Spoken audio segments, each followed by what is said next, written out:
team.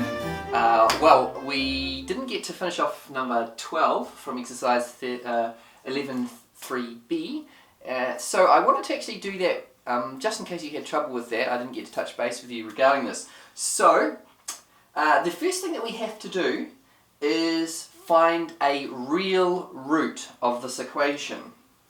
And so, a real root. What you can do with this, and what I'd be inclined to do, is I'd take my calculator, I would switch it to table mode, and then I would type this equation in. So x to the power of 5 plus 2, x to the power of 3 plus 10, x to the power of 2, keep up, plus x, and then plus 10. Right, so I've got that equation in, and I'm going to start. I would start maybe at minus 10, and I'll end at positive 10, and I'm just going to step up 1 each time, and then I can look at my table and I should... Oh, it's very slow. Okay, big numbers. Okay, I find a root, x minus 2. So,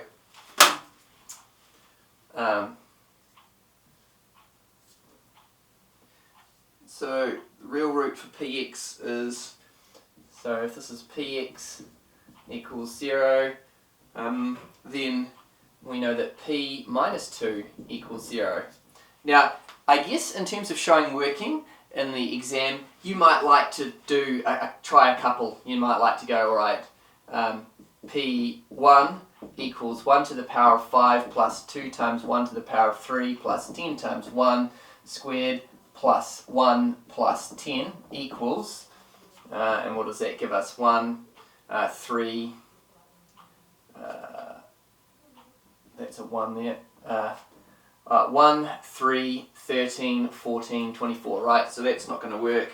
And then you might like to try a couple, maybe 1 or 2, and then eventually you go, alright, well, what's p minus 2? You've already worked it out on your calculator, but you can chuck that in.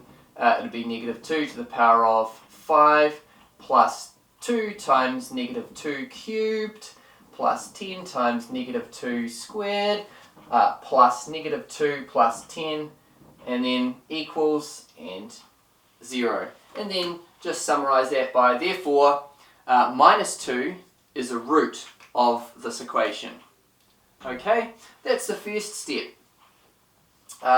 B, they say now we need to show that I is a root of the equation px equals 0. So how do we show if something is a root?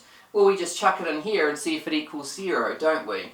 So I'm going to go I to the power of 5 plus 2 into I cubed plus 10I squared plus I plus 10. Let's simplify. This is I to the power of 4 times I plus 2 times I squared times I plus, now actually that's going to be, I squared is minus 1, so this is minus 10 plus I plus 10. I to the 4 is I squared times I squared, so that's just positive 1. So we've got I there. This is negative 2I. I squared is minus 1, so negative 2I. Minus 10 plus I plus 10. If we gather our like terms, we can say, well, that is equal to 0. And then we can say, therefore, I is a root. Last step, I think, is find all the roots of the equation. Okay, find all the roots. At this point I'm just going to clear a bit of room. Okay, so I've got, so far I've got roots